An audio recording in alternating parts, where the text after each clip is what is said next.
అందరికీ నమస్కారం. నేను doctor K. Kranthi Kumar, consultant nephrologist at ANU Hitech City. Permanent kidney damage లేదా క్రానిక్ కిడ్నీ డిసీజ్ స్టేజ్ 5లో ఉన్నవారికి డయాలసిస్ కానీ, కిడ్నీ మార్పిడి అనగా కిడ్నీ ట్రాన్స్‌ప్లాంటేషన్ కానీ అవసరం పడుతుంది. సో, డయాలసిస్ చేయించుకోవాలా? కిడ్నీ మార్పిడి చేయించుకోవాలా? అనే ప్రశ్నకు సమాధానం ఈరోజు తెలుసుకుందాం. మొదటగా డయాలసిస్ గురించి.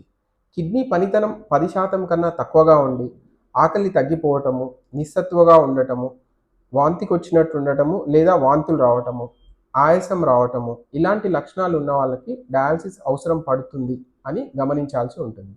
డయాలసిస్ వల్ల అడ్వాంటేజ్ ఏంటంటే ఇది డాక్టర్ పర్యవేక్షణలో జరుగుతుంది.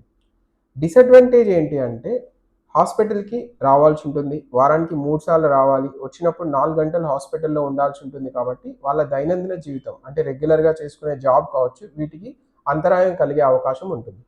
వీటితో పాటు ఇన్ఫెక్షన్స్ కావచ్చు, బీపీలో హెచ్చుతగ్గులు రావటం కావచ్చు, గుండె మార్పులు రావటం కావచ్చు, ఇలాంటివి డిసడ్వాంటేజెస్‌గా గమనించాల్సి ఉంటుంది.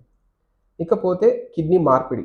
కిడ్నీ మార్పిడి అనేది పర్మనెంట్ కిడ్నీ ఫెయిల్యూర్ లేదా క్రానిక్ కిడ్నీ డిసీజ్ స్టేజ్ 5లో ఉన్న వాళ్ళకి మొదటి ఆప్షన్‌గా గుర్తించాల్సి ఉంటుంది. కిడ్నీ మార్పిడి వల్ల అడ్వాంటేజెస్ ఏంటి? అడ్వాంటేజెస్ ఏంటంటే మొదటగా quality of life and survival. Kidney మార్పిడి వల్ల చాలా అధికంగా ఉంటుంది. అంటే వాళ్ళ జీవన మనుగడ కావచ్చు, లేదంటే ఎక్కువ రోజులు బతికే సామర్థ్యం కావచ్చు, కిడ్నీ మార్పిడి వల్ల అధికంగా ఉంటుందని గమనించాల్సి ఉంటుంది. డిసడ్వాంటేజెస్ ఇంకొక అడ్వాంటేజ్ ఏంటంటే డయాలసిస్ అవసరం ఉండదు. డిసడ్వాంటేజెస్ ఏంటంటే కిడ్నీ మార్పిడి తర్వాత ఆ కిడ్నీని ఉంచుకోవటం కోసము లేదా మన బాడీ యాక్సెప్ట్ చేయడం కోసము కొన్ని రకాల మాత్రలు జీవితాంతం వాడాల్సి ఉంటుంది.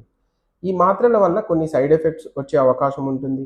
ఒక్కొక్కసారి ఆ కిడ్నీ మన బాడీ అది మనది కాదు అని గుర్తించే శక్తిని రిజెక్షన్ అంటాము. ఆ రిజెక్షన్‌కి గురైనప్పుడు మళ్ళీ డయాలసిస్‌కి వెళ్ళాల్సిన అవసరం రావచ్చు. వీటితో పాటుగా కిడ్నీ మార్పిడి అనేది ఒక మేజర్ సర్జరీ కాబట్టి సర్జికల్ రిస్క్ అంటే బ్లీడింగ్ రావటం కావచ్చు, ఇన్ఫెక్షన్ రావటం కావచ్చు, ఇలాంటి రిస్క్ కూడా ఉంటుంది. అయితే ప్రతి ఇండివిడ్యువల్ పేషెంట్‌కి కిడ్నీ మార్పిడి చేసుకోవాలా? లేదా డయాలసిస్ చేసుకోవాలా? అనేది ఆహ్, వేరుగా ఉంటుంది. ఇది చాలా రకాల ఫ్యాక్టర్స్ మీద డిపెండ్ అయి ఉంటుంది.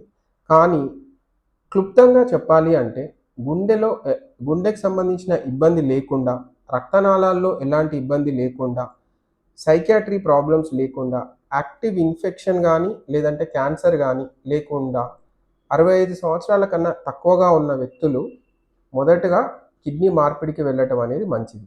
రక్తనాళాల్లో ఏమన్నా ఇబ్బందులు ఉండడం కావచ్చు, గుండెకి సంబంధించిన ఇర్రివర్సిబుల్ ప్రాబ్లమ్ ఉండటం కావచ్చు, క్యాన్సర్ కానీ లేదంటే ఏదైనా యాక్టివ్ ఇన్ఫెక్షన్ కానీ ఉన్నప్పుడు డయాలసిస్‌ని ప్రథమ ప్రాధాన్యంగా గుర్తించాల్సి ఉంటుంది. Thank you.